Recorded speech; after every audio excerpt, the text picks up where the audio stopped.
Hello ladies and gentlemen, boys and girls, fellow shed heads around the world, welcome to Captain of My Shed. I'm Captain Mikey. Last episode we finished up building this table saw and router table unit. It has integrated dust extraction. Now I need to make sure that my dust extraction system is routed around the workshop in such a way that I can hook it up nice and easily to this. I have a plan in mind, but I'm not sure if it's going to work yet, so stick around to see how that goes. I'm also going to show you in this episode my dust extraction setup at the moment, what I'm trying to achieve with it, what's slightly different about mine to others. Perhaps it'll give you some ideas for your own setup. So let's get stuck in. I'll see you the other side. Enjoy.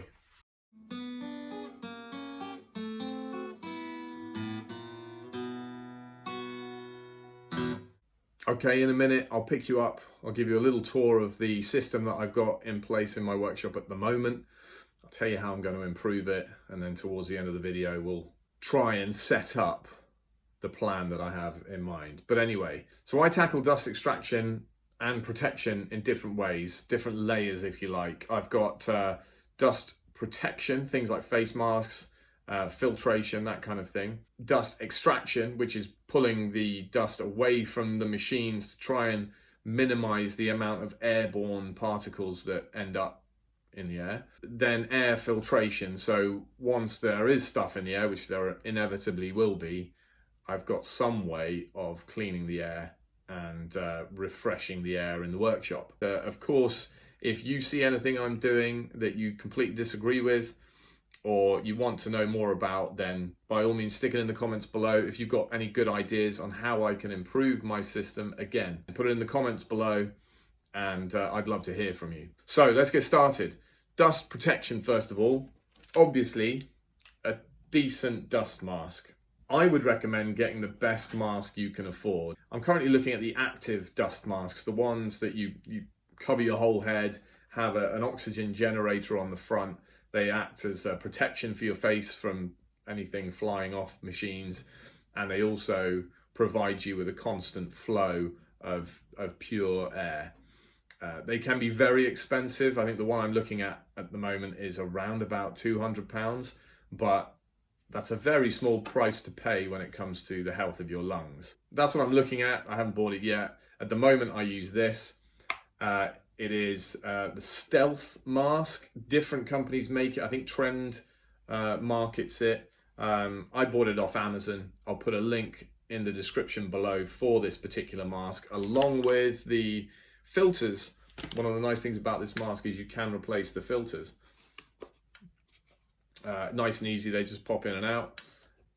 Personally, I would avoid long-term use of those kind of white cotton masks. I would say they are better than nothing, certainly. But if you're in your workshop a lot and you're breathing in, or potentially breathing in, dust and particles a lot, then take a step further forward and get something like this. It's very affordable. It's got a nice soft rubber seal, which works even with my ridiculous tash. Then I pull this bit over my shiny bald head and hook these two hooks at the back. As far as this type of mask goes with the changeable filters, this is not too bulky. I think it's quite a good compromise between comfort and convenience and protection. And coupled with the other elements of a good dust extraction setup in your workshop, I think this is sufficient. However, like I said, if you can afford to spend that bit extra on potentially nicer dust masks, then by all means do so. If you guys have any suggestions on something better than this, then I'd love to hear it. Again, put it in the comments below. So, in the corner here, we've got a nice large Cyclone with the 100mm hose set up. And that is from Axminster. You can get Cyclones from other places. I found that secondhand. It was £100 and it came with this pipe work that you see on the workbench there. And there's some more down here in the barrel. And I thought that was a reasonable deal. It also came with a nice big steel barrel for collecting the dust, but I found that to be just too cumbersome and awkward to move about the workshop and empty. So I've changed it. A bit difficult to see. I've changed it with this cardboard barrel. It's I think it's an animal feed barrel, but you can pick them up secondhand off eBay. I think it's about 60 litres, that barrel. I might be wrong, might be 50. And providing the suction power for that Cyclone, I'm coming in through the side of my workbench here, is Linda. Bit of a retro reference there for you. It's got two 1 horsepower motors in it. Each motor is covered by a sort of paper filter that's replaceable, which filters particles as small as 0.5 of a micron. It also has this cotton bag, which gives you initial filtration before you get to the paper bags. I've housed this in the end of my workbench and lined it with scraps of polystyrene, and that just makes for a nice quiet experience. Over here, the other end of my workbench, I've got this smaller setup, and this is hooked up to this Evolution shop vac. It's a wet and dry vac, which is hooked up to a smaller Cyclone, and then again another sort of food grade barrel. I think that one's a 30 litre. The hose coming off here is 5 meters long, and it is the Cen-Tec hose that I did an initial review on, an initial unboxing sort of thing. It comes with this quick connect system, so that I can hook it up to the back of tools like this nice and quickly, and comes with various size connectors so you can hook up whatever tool you want to. That hose with those connectors has been a really good little investment.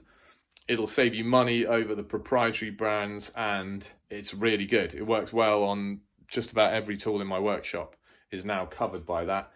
The idea eventually is to route this pipe, route a pipe from here all the way along the back of this long workbench, and then have spurs coming off to feed the different tools. That's a future project. Air filtration now. You might have seen in a few shots here. This is the Record Power AC 400 2-stage air filter with remote and 3 speeds. I don't rely on it to filter the air while I'm working.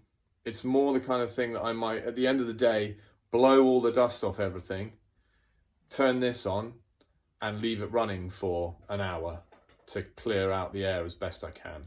Then on the back wall here, I've just got a fan pulling air out of the workshop. I normally open the door a little bit and just get a fresh flow of air coming through the workshop. The idea is to put on the other side of the workshop somewhere a vent which will allow air to come in. So I get a flow from that side all the way through the length of the workshop to here. Practically from a DIY point of view, I think that's probably as good as I can get, apart from maybe having a small mobile unit that I can move around the workshop and put next to whatever it is I'm doing.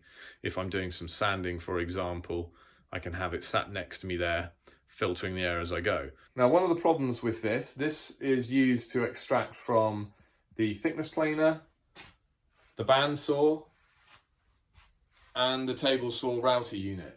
I think I bought this length of hose with the can vac. It used to just sit like this to the underside of the unit, and obviously I'd be standing over the top of it while I'm working. It's no bueno. Also, I rarely hook up the bandsaw when I want to use it, because to do that I have to unhook it from the table saw, thread it round the back of the machine, sort of lean awkwardly over the back, try and attach it. That's a pain. And well, I haven't been doing it basically. I do have a plan for this.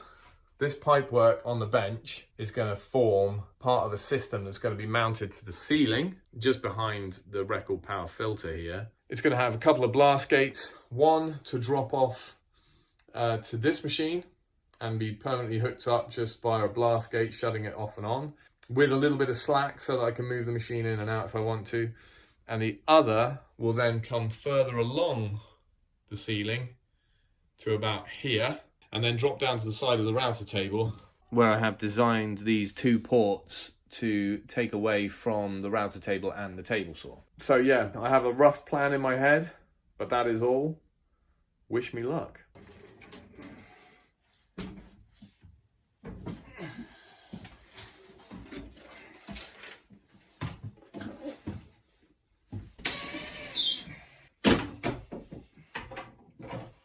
So I found pretty quickly with this pipe. If you leave the edge sharp once you've cut it, it's quite difficult to get these fittings on. The fittings have like a rubber seal internally, and the sharp edge of the pipe will hang up on that. So I just brought them over to the belt sander to kind of put a small taper on that end. That meant I could push the fitting on part way and then just tap it on with a mallet the rest of the way. This waste pipe turns out to be a pretty good choice for this application, because internally it's designed to have a smooth bore when it's all connected together, which is of benefit when you're putting together a dust extraction system like this. You want as little friction as possible internally as you can. It presents a bit of a challenge when you're fitting the kind of corrugated pipe that I'm using here. It does twist in nicely, but I'm fairly sure there'll be a little bit of leakage around that joint, which I'll have to address later. That said, it all pushed and fitted together quite nicely. There are a couple of places with these couples with the blast gates where I had to wrap a little bit of tape around it to increase the diameter, but nothing too bad. And here you can see, once hooked up, it's pulling dust nicely through it.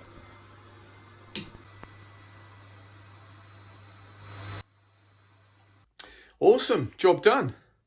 So, as you can see, it's routing from lovely Linda inside the door there, through the Cyclone, back up and along the side of the workshop here. 2 blast gates here, one taking us to the bandsaw, another one taking us all the way along and down to the side of my table saw and router unit. And this looks a little bit odd, but actually dangling straight down like that, it's far less in the way than it was trading along the floor before. So it's not perfect, but for now that's an improvement and it does work. I'll figure out a way to stow that away up onto the ceiling at some point so that it can be nice and tidy when it's not in use. I'm happy with it. I'm going to use it now for a while, see what improvements I can make over time. But yeah, I'm dead chuffed. The next thing I'll work on with dust extraction will be the smaller system. And like I said, I'll run it along that bench and plug it into the tools from behind. That'll be another video. For now, thanks very much for watching. As always, I appreciate it massively, and I'll see you next time. Take care.